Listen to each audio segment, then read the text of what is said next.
Hi, it's Ileana here, and today I want to discuss various different experiences, whether it's ET contacts, whether ET abductions, whether it's SSP assets or SSP agents, secret space program, interplanetary corporate conglomerate. So I just read Richard Dolan's recent article discussing basically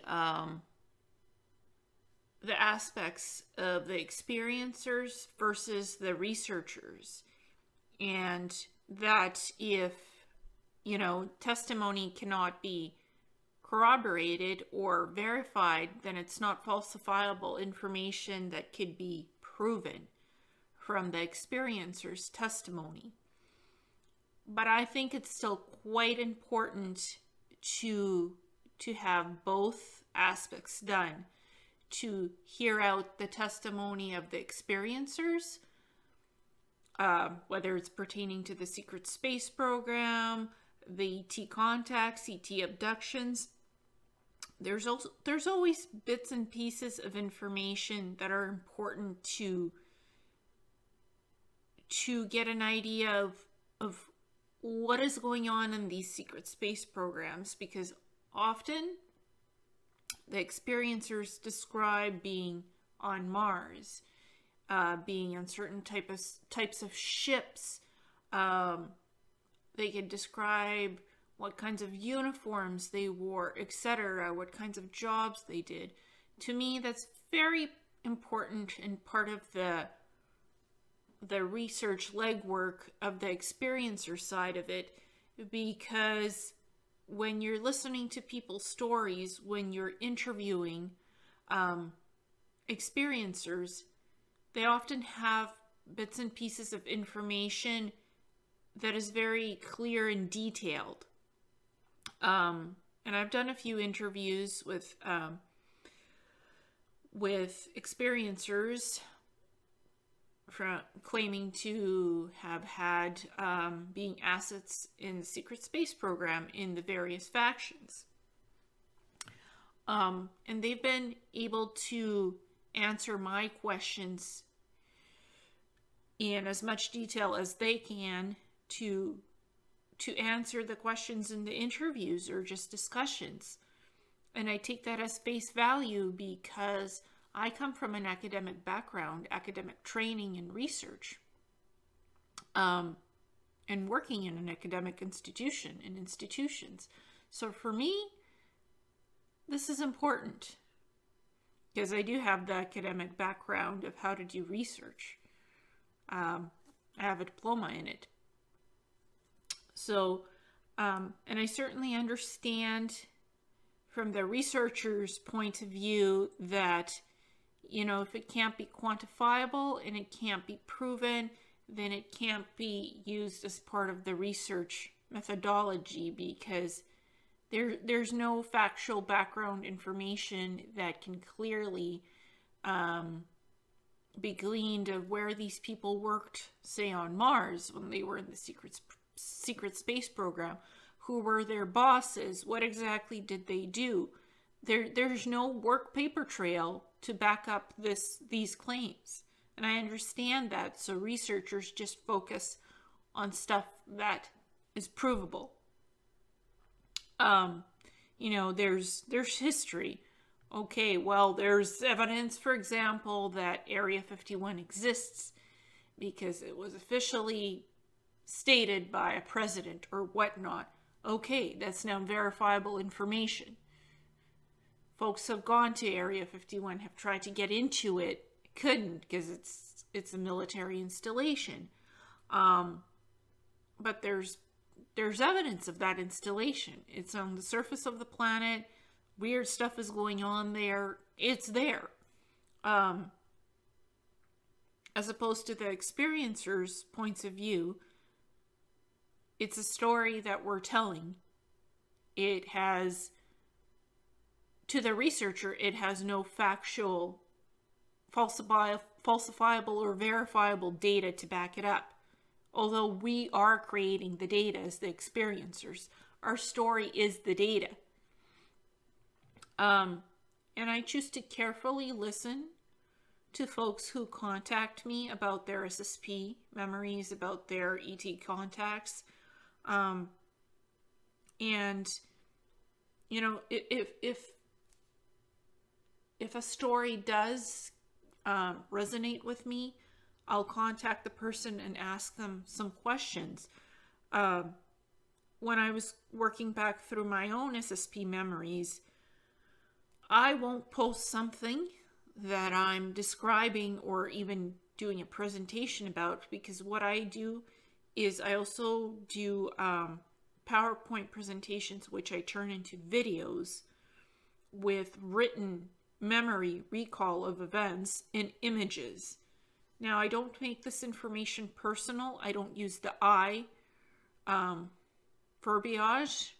I don't make it personal because in order to disseminate the information and describe it in the most logical way I can, I take the emotional aspect out of it. So the trauma and baggage does not go into my presentation.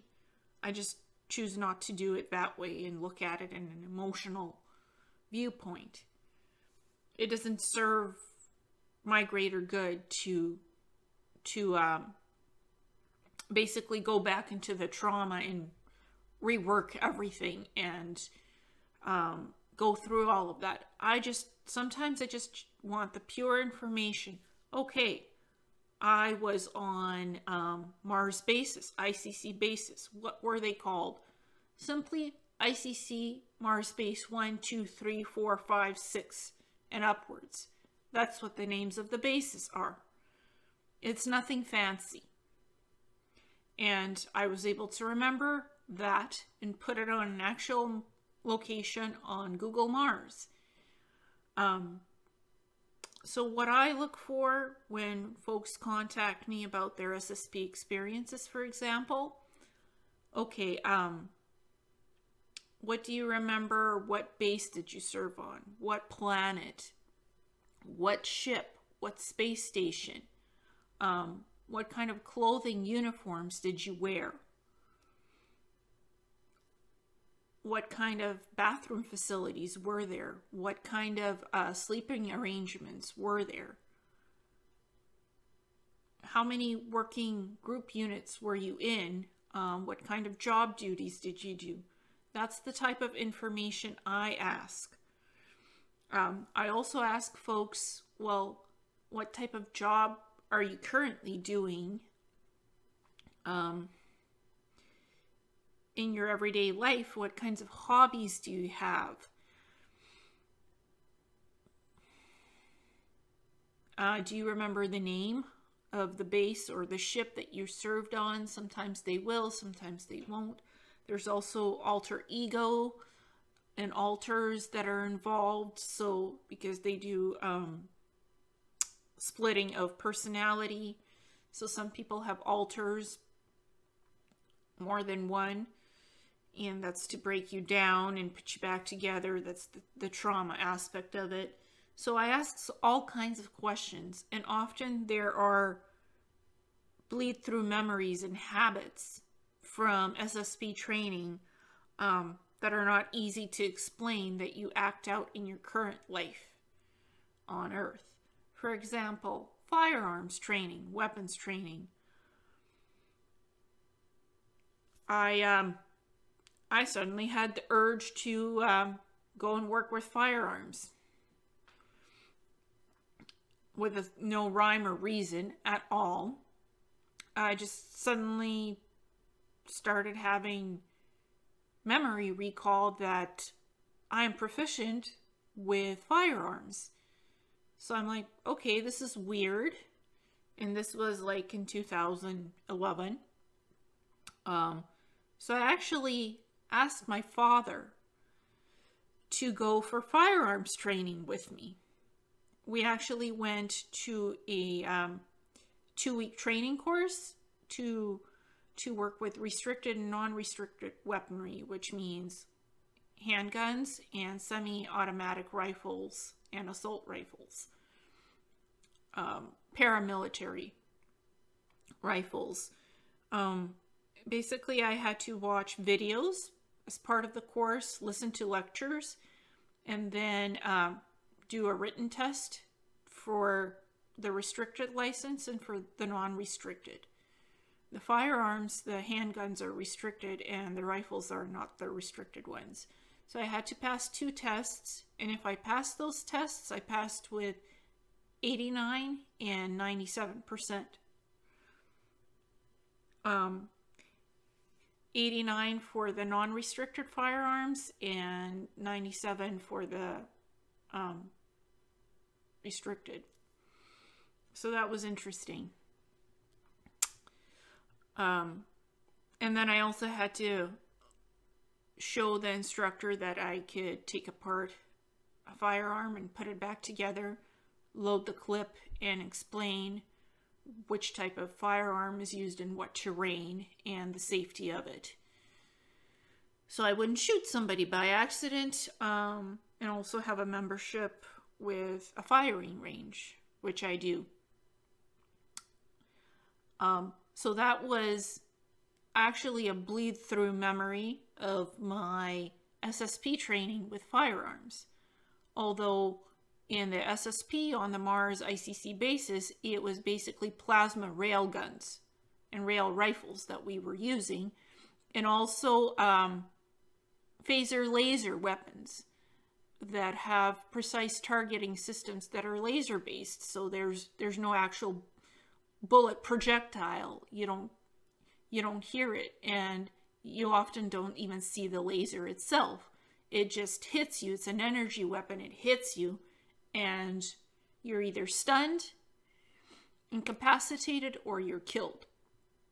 There's usually 3 settings on it: stun, taser, and kill. The taser one is light wounding. Stun is like you're out of it. Boom, you fall asleep.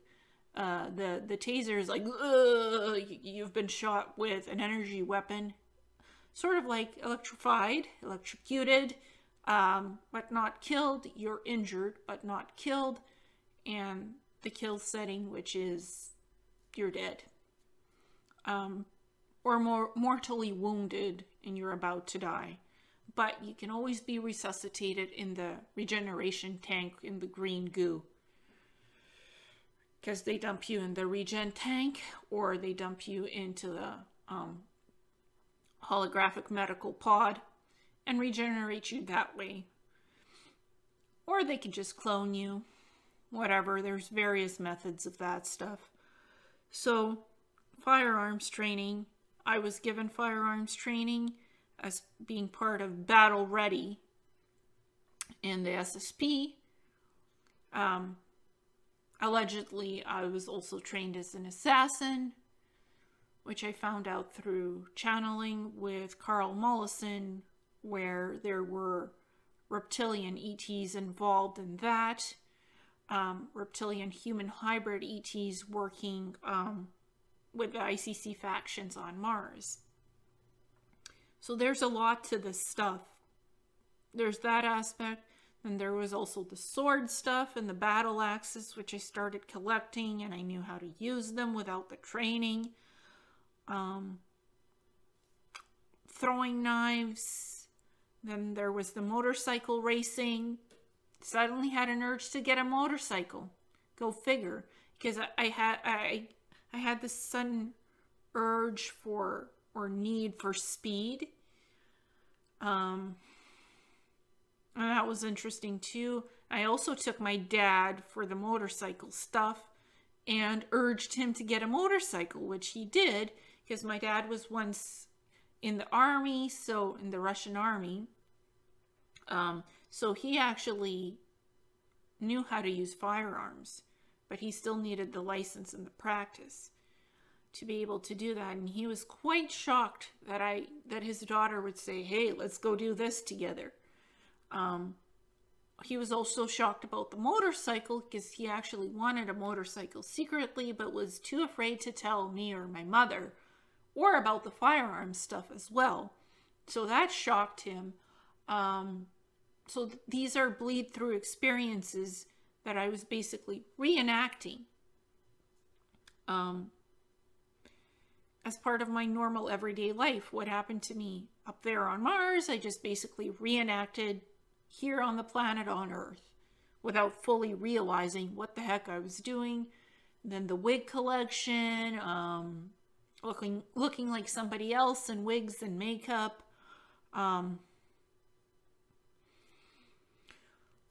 Learning audio, video, photography, surveillance. That's something else I decided to apparently do. I'm good with computers, with software. With software and also hardware, I'll research the heck out of equipment and software, what I want to use and how I want to do it without knowing what the stuff is, because I just want to learn it, and I will, out of curiosity. Taking stuff apart, putting stuff together. You know, if it's broken, I can take it apart, look at it, probably fix it. I enjoy doing a lot of research on the computer, and what I do personally for my own memory recall of my SSP stuff and the ET contact, if I remember a ship of some sort, a space station platform,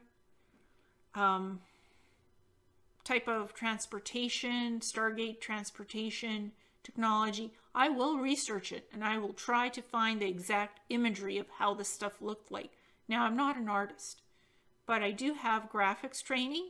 I know how to use Photoshop, and I know how to use a lot of other graphics software and publishing software. So what I do is I create my own visual image presentations with the written record of the experiences I've had and what I've seen. And I find that, to me, that is my historical research record of what happened to me. And I put it out there on YouTube and on Facebook and on my own website. That's my historical research record of what happened to me. I take the time to do the research. What the heck happened to me, and what the heck did I see? Since, you know, I'm not an artist, I do find images on the internet of what the likeness is to what I saw and what I experienced from my memory event recall. And I put it into these video presentations because I find it worthwhile for me to do. Very worthwhile. And people have often commented, well, this image is from a video game or a movie or whatnot. Yes, movies and video games often have disclosure of what's actually going on up in space. That's nothing new. So these images, you know, they're disclosure in and of themselves in the movies and video games. I just posted as a reference example of a visual of what was happening to me that's similar what my experience looks like. I just link that to that. Is just my type of way of doing research. And you know, if I'm told something about bases, about Area 51, Dulce, whatnot, I will research that information. Even what I did with my own memory recall of maps, what I used is Google Mars and Google Earth to actually find the various locations of where I was abducted by the ETs, by the reptilians, where I was an asset at the ICC installations on Mars, the Mars colonies and the Mars bases, the ICC ones, SSP ones. I actually took the time to sift through my memories and to put it all together in presentations to show people, well, this is where I went. Yes, I can't quantify it through provable methods and means of research, but what the heck would happen if I contacted the CIA or the FBI or NASA and sent those map locations that I did of those bases? I would obviously be called in and like, what the fuck are you doing talking about this stuff? And why are you sending it to us? That would happen to me. They'd call me in and like, you know what? That's it. Stop doing this and stop putting attention onto yourself. So I would never send it to any authorities or anybody to try to quantify or verify. Oh yeah, have a look at these locations. Does that look familiar to you?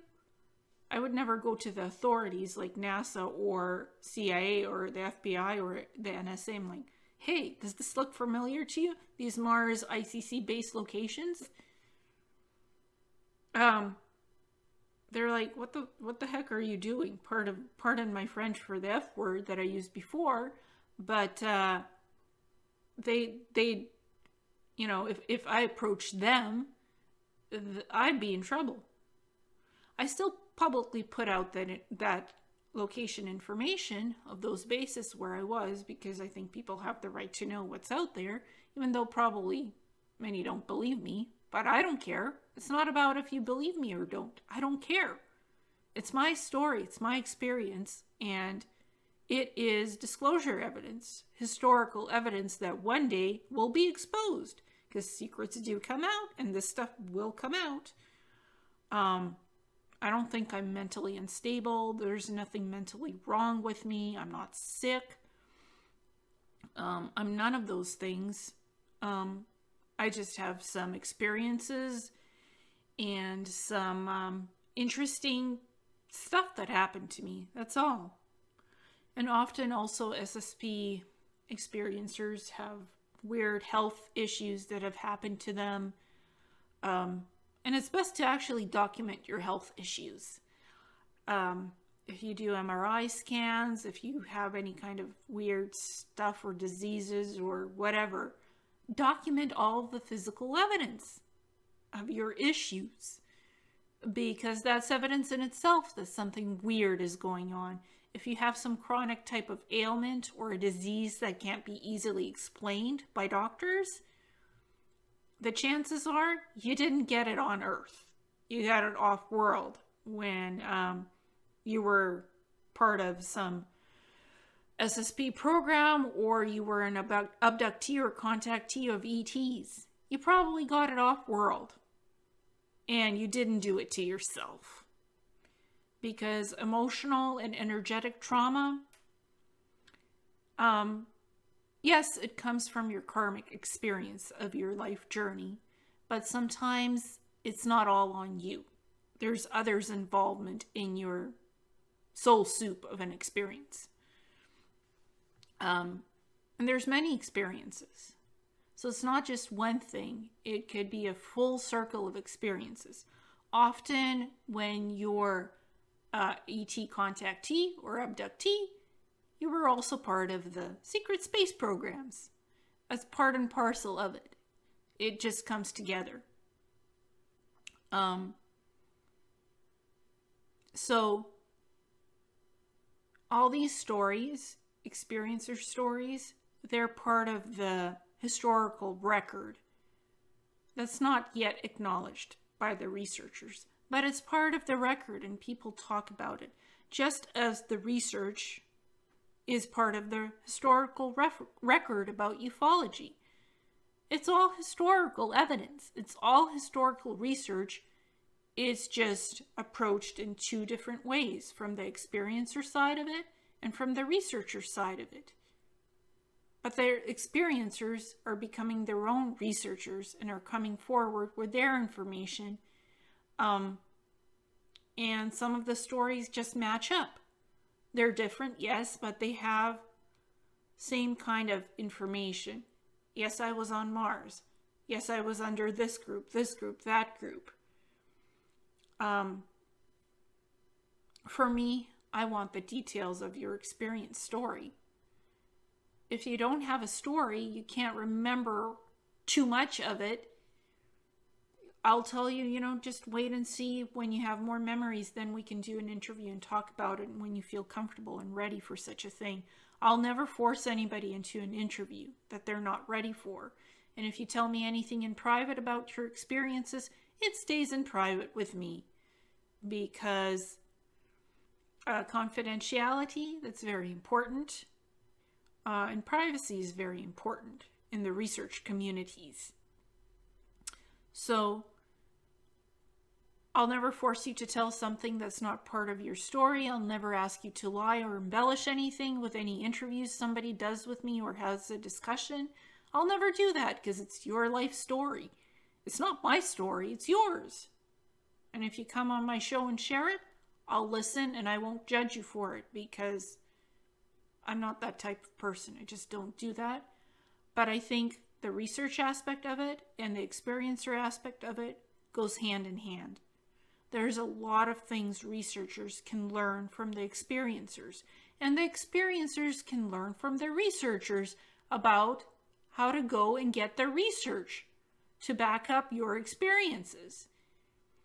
Because somewhere in history, there is that background of how the secret space program began with the Germans, with the US.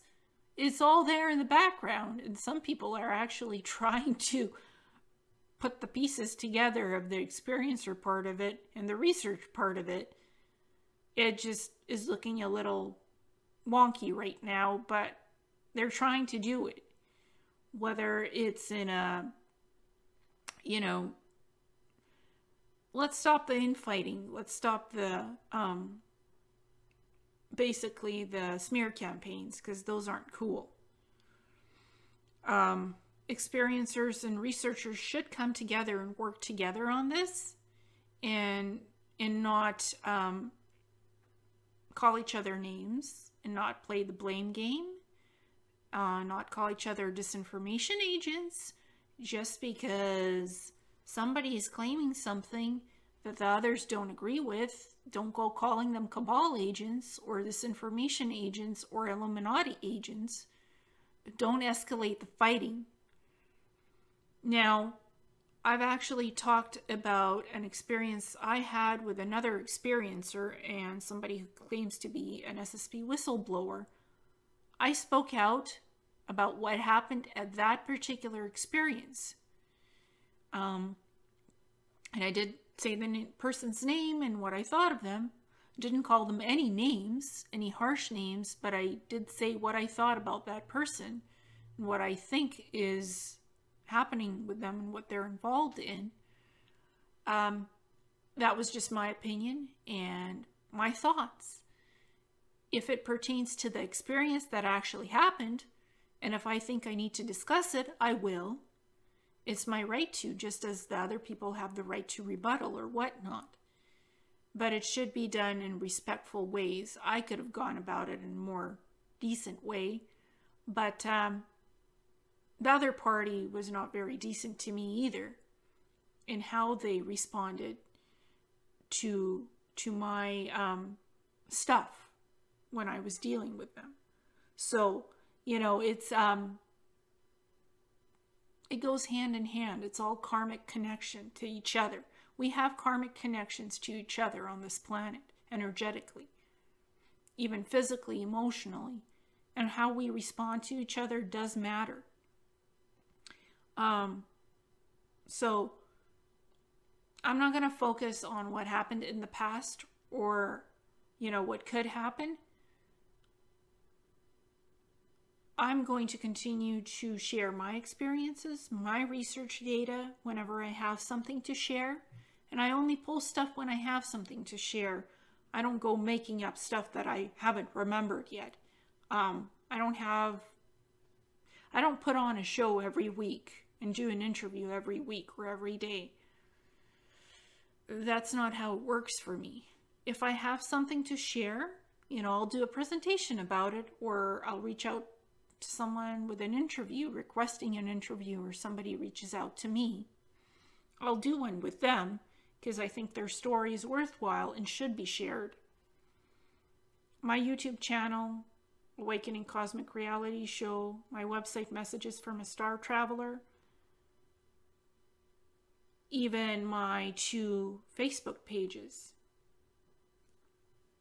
They're a reflection of my experiences, of other people's experiences, the research that I've put in and done in the paranormal aspect of of stuff that happens in the paranormal community, that happens in the ufology community, that happens in the New Age community, that happens in the spirituality community. It's an amalgamation of all of it, of the secret space program stuff. It's an amalgamation of all of it put together. I don't just focus on one thing. I also do some healing stuff that I talk about. So I don't just focus on one little thing and talk about. I cover all of it, because to me all of it matters. And if anybody asks me, yes, I think UFOs are real. I think ETs are already here. They've been here for a very long time. And yes, I do think there is a secret space program out there, and that Mars and the Moon have been already colonized with bases and colonies. NASA is covering it up. The governments are covering it up. The military is covering it up. It's a dirty little secret that's been kept for 100 years almost. Not even 70, 100. And yes, I do think that time travel is real. I think the time corporations are real. They've been here since the 1600s. They were active more so in the 1800s and onwards. And yes, there's technology to alter space and time, to time travel. There's Stargateway technology. All of that is here. And people are talking about it. Andrew Basiago, Randy Kramer, Michael Ralph, Corey Good, Ileana Kapolnik, Penny Bradley, Kevin Trammell, Tony Rodriguez, Og Tellis. There's folks talking about this from the experiencer side. There's the researchers, Bill Ryan, Richard Dolan, Michael Salla.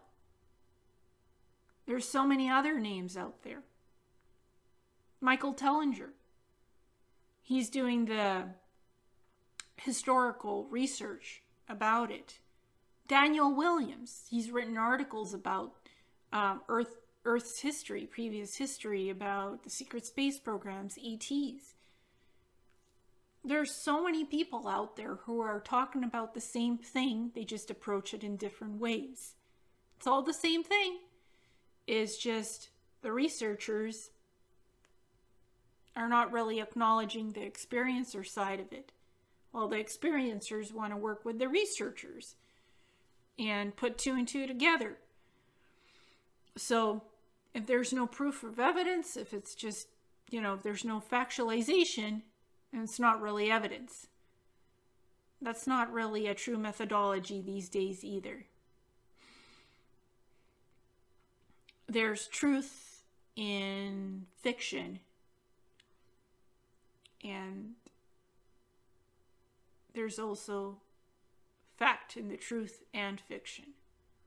It goes both ways. Half of the stuff that movies disclose, sci-fi movies and video games, is actually out there and done already, out in space and done. So it's all hidden truth in plain sight. You look closely enough on various resources on the internet, and you'd be surprised what you can find. I just dig through obscure forums. I dig through obscure posts. I dig and I dig and I dig on the internet. I spend hours digging for information about what I remember in these programs. For Pete's sakes, I spent about 4 hours looking for information about the sonic showers on the internet, because I remember the sonic showers on the Mars ICC basis and the smart toilets. Well, surprise, surprise, Douglas McDonnell actually did prototype working units of the sonic showers in 1975, and those prototypes worked. And they put them out in space, although they said that they had to stop working on the prototypes because it was too expensive, and that would take a long time to implement the technology, but it worked. Their engineers successfully took showers in a sonic shower, which uses only a little bit of soap and the rest of it is a little bit of water and something else in the sonic shower. So you conserve water and don't waste water on Mars. And a sonic shower also has this kind of a light technology on it that cleans you of the dirt. So there's light technology involved in the sonic shower. There's some soap and there's some water. It's all mixed together. It makes you clean in a quick and efficient way, so you don't waste water and soap on the ICC Mars bases. Now, this sounds like Star Trek type stuff, Star Trekian. But hey, it's been done. It's up there on the ICC Mars bases. Anyone who types it in, you just have to type in the proper search terms and you'll find the reference to Douglas MacDonald, that they did the shower stuff, the sonic showers. Hey, they use smart toilets in Japan. It's called a bidet. So they use toilets like that in Japan, and that's what they use on the ICC Mars bases, so you don't use toilet paper.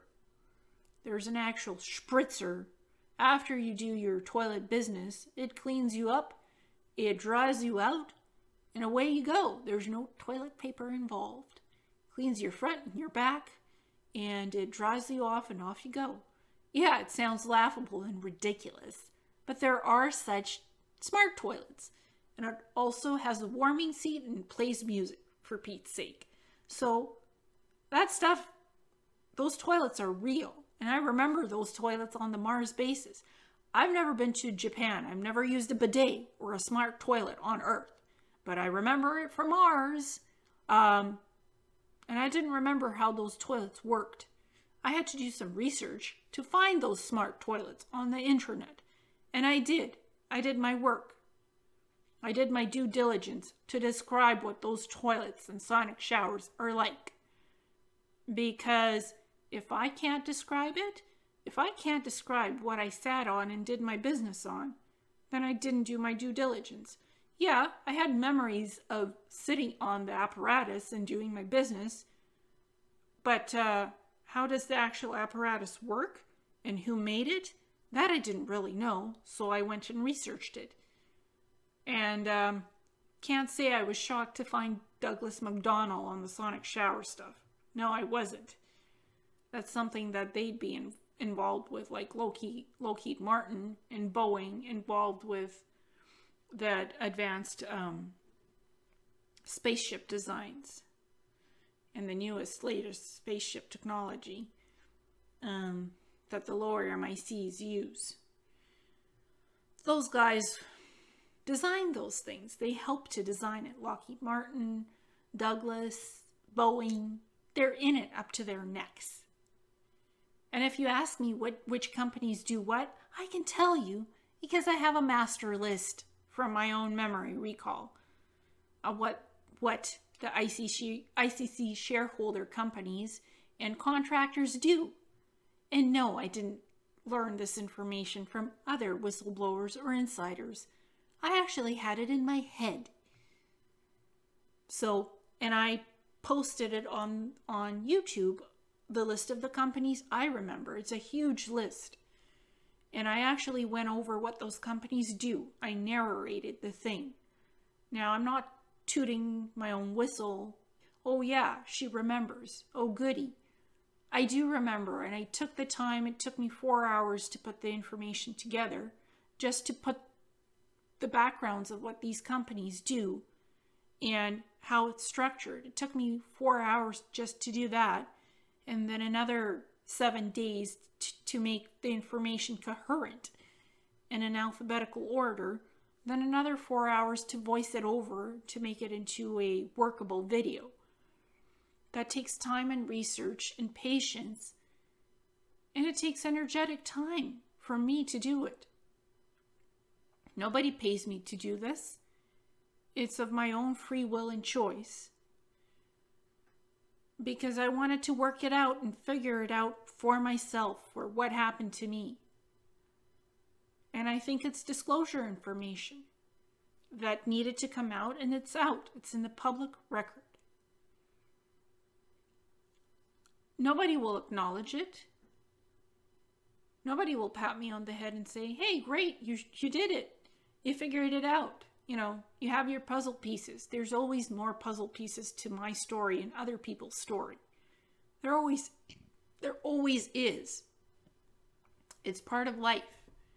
We all have a lot of puzzle pieces and things to figure out. Even in just normal, mundane, everyday lives. Work, life, children, happiness, you know, emotional happiness, financial security. That takes a lot of our time. Because this is part of the earth life right now. These are all things that we work on just to make a living, just to survive, just to keep our families together, to keep our homes. It's part of this scenario we're living in, this holographic matrix. That's third density, fourth density, and then in between, we try to figure out the spiritual stuff, the emotional stuff, and to be grounded and balanced and not angry all the time. It's a juggling act. That's how life is. It's not an easy world to live on. But it is what it is, and we all make the best of it. So, you know, I have Richard Dolan books. I have a lot of the researchers' books. I have Michael Salla books. I have a huge library of ufology stuff, spiritual stuff, healing stuff, secret space programs, Roswell. I've studied it. I've looked at it. I have a lot of books on esoterics, on magic, on shamanism, because I've studied that. Herbology, nutrition, food. I have all of those books. If you ask me for something, I will probably have some rare stuff in PDF format, because I collect rare books. That's what I do. And I have a lot of them. My computer is filled with books. Because I'm a researcher. I'm an experiencer. I'm an academic. I'm all of these things. And I'm more. I'm the eternal soul that I am. Having an earth experience right now. And some not so earthly experiences. Depending on what my soul needs and wants and learns. I'm not just a contactee. I'm not just an abductee. I'm not just an SSP asset. I'm a lot more than that. I always was and always will be. We're so much. We have so much rich history that we don't even know about yet. That's part of the secrets. It's part of the normalcy that people don't yet know is normal. So it's all there. And some research, some discernment, some guidance on your own part, doing your inner work, will help you to figure it all out. To decide what to see, what to research, who to watch, who not to watch, not to listen to. It's all part of our own journey and part of our own decisions. Despite what others say, we make our own decisions. They're not made for us. Now, how well you make your decisions is up to you. I can't tell you what to do, and nobody else can either. I can't tell you what food to eat to be healthier. It's unique to everybody's body. I can't tell you what spiritual path to take. It's unique to you. I can't recommend which ETs you should have contact experiences with, or to go off world and do the SSP stuff or not. Not my place to do it. People will ask me, but I can't make recommendations because it's your own story that happened to you. I might be able to make a supposition of what I think happened, but I won't counsel people in emails either. That's something I try my best to stay away from. because what I might say or recommend could reflect badly on me for recommending it to somebody else. I've done psychic counseling for other folks, past life regression, soul retrieval, soul counseling, psychic sessions, tarot. I've done it all. And I try to not preach to the choir. I try to gently guide where I could, but not make suggestions or recommendations that influence the person in any way, shape, or form. I don't do that. Not my place. And I've learned through all of this that it's not my place to tell you what is or what might be. Sometimes I even see people's auras, and I might see ailments or diseases or imbalances. But maybe it's not my place to tell you this stuff, because it could freak people out, and has freaked out some people who I've contacted and said, I'm seeing this. And their response was, mind your own business. I know I'm perfectly healthy and there's nothing there. So mind your own business. It's not your place. So people have different reactions to different things, and it's important to respect people for their beliefs and reactions. And I don't go around anymore saying, well, I'm seeing this in your life. If the person didn't ask me to look into anything, I stay out of it these days. I just don't go doing it, because that's not what they asked me. They never asked me. So theoretically, I shouldn't even have been looking into their energy field, because it's not an influence that they wanted or asked for on my behalf. Again, it's karmic energy and how we're connected. Now, somebody did ask me, what am I seeing energetically, what their energy is like? And I'll say, do you really want to know? And are you ready to hear it? I'm not a trained medical intuitive. I am trained energetically to see imbalances, to see balances in the body, and to heal it for myself, mainly. I'm working on myself to heal myself. I did do healings, and I've stepped away from it for a while. I don't even know if I want to get back to that work or not. But it's something I did learn. So energetically, I can sense what's going on with people. Now, do I want to be involved in it or not? Mostly not. If somebody asks me, I will look, maybe. But it's not something I'll do on my own anymore. I'm just minding my own business right now and just figuring out me and what I'm doing. And I'm going through some very interesting surprises right now in my own life. It's a journey. It's a heck of a journey I didn't expect. But I'm looking around, seeing where I want to be, where I want to live, and figuring it all out. So I'll never tell anybody how to live their life or do anything like I do. That's not my place. I'll say that everybody has their own journey in life that they're following, and they're on their own path. So, and it's important to do your own thing in life. I try my best to also not emulate others in how they live and what they do, to just do my own path and do my own stuff, because we are all unique individuals. If something does resonate with me in what others say about spirituality and health and food and whatnot, I will have a look into the information, do my own research on it, and take it into account to see if it could work for me or if I could incorporate it. But I'm not going to be stepping into other people's shoes and lives and doing it their way. I've never done that before. I'm never planning to. So I don't look for any saviors to help me out, to create my life course or path. I don't look for ETs to save me. Before, when I was having all the contact experiences last year, I actually would think that the ETs would come and save me, but that's not the reality.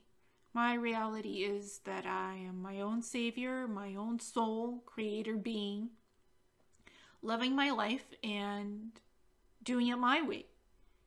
All the decisions that I make are my own. It's my own responsibility, my own actions and consequences. That's living the human way. What you do impacts yourself and others based on your soul record. And I think twice before I make my decisions these days. I really think twice. Like, my soul is unique. And what decisions do I need to make? Right now, it's which mattress should I choose that I can sleep comfortably on as a replacement, because, you know, my body has changed. And the old mattress is lumpy and old. It's just not comfortable to sleep on. It's too hard because it has springs in it. So right now my homework is, what am I going to replace it with that will be comfortable and won't give me back pain? What food will I eat responsibly that's organic and semi-vegetarian that won't cause me to have physiological seizures or headaches or migraines or whatnot? Those are the decisions that I'm facing right now in my life. How am I going to live responsibly where I live, period? Home dwelling, that's changing. What am I going to do with myself to continue healing? That's part of my life decisions. How am I going to help my family financially and responsibly live? I am figuring all of that out. It's part of the journey right now in life. It's a crossroads, but come what may, it is what it is, and life is beautiful always. And it's up to all of us to figure it out.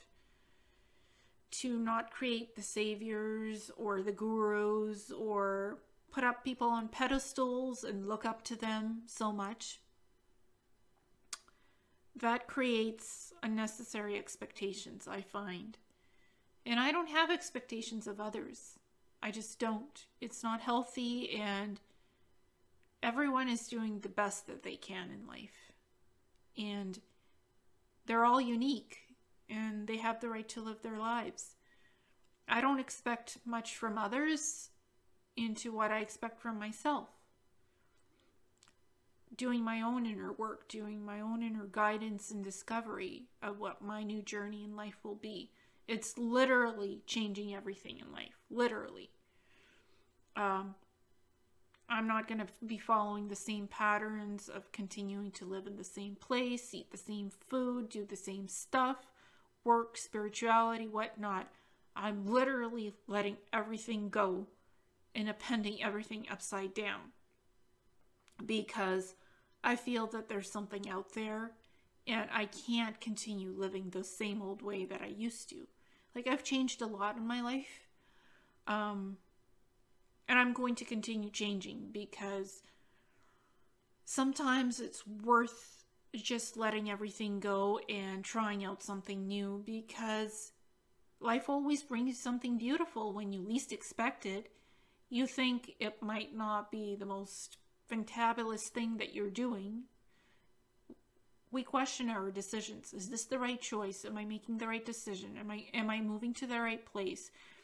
Am I doing this? Am I doing the right thing for my family, for my pets? Like, uprooting everything. Is this the right choice? But in the end, what you see in the new place that you're in can surprise you. it could turn out beautifully. And we question everything we do. We seriously question everything we do. And that's part of humanity. It's part of us. It's part of exploration.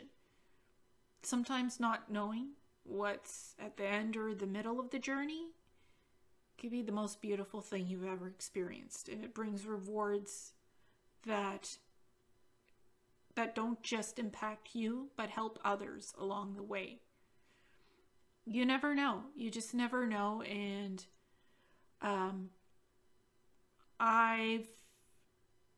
going back to the experiencers and the researchers, they play a huge role in the ufology community, in the paranormal community, in the New Age community, in the spirituality community. It's all information that helps to awaken the people to a new paradigm of life, of stuff that they didn't know about, that they should know to help human evolution. Both the experiencers and the researchers have a place in these communities, and in putting the puzzle pieces together. So I don't care who says what about whom. If I think the information is valid and somehow is helpful to me or to others, I'll share it. I'll discuss certain things and bring it forwards. Everybody has a place in the world. Richard Dolan, Corey Good, Og Tellis, Kevin Trammell, Tony Rodriguez, Ileana Kapunik, Penny Bradley, so James Rink. All of these are people who have something to contribute. Michael Sala, Michael Ralph, Randy Kramer. You know, all of these people have something very important that they've contributed.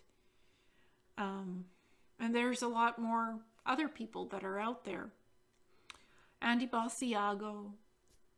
I think they all have a story. They all have research. And it's coming together.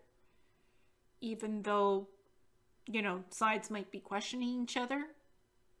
Whatever. Who cares? If it resonates with you, then it's important for you. If it doesn't resonate with you, then let it go and move on. I'm choosing not to be in the quagmire, but I think it's worth talking about it, and to not perpetuate the continuation of they said this, she said that, they said this. It's just not worth it. I know what I know about my own experiences. They know what they know about their research and their experiences. And they're choosing to share it with the world in whatever means they have, through shows, through books, through comic books, conferences. They express themselves in whatever ways that they can and think it's right for them. Does it always resonate with me or others? It might not, or it might. It's up to us to make our own decisions about this stuff. Not play the name game, the blame game. Yeah, if we have opinions on this, we should say so, but in a decent way. So, that's how I'll leave it off. So thank you so much, and namaste.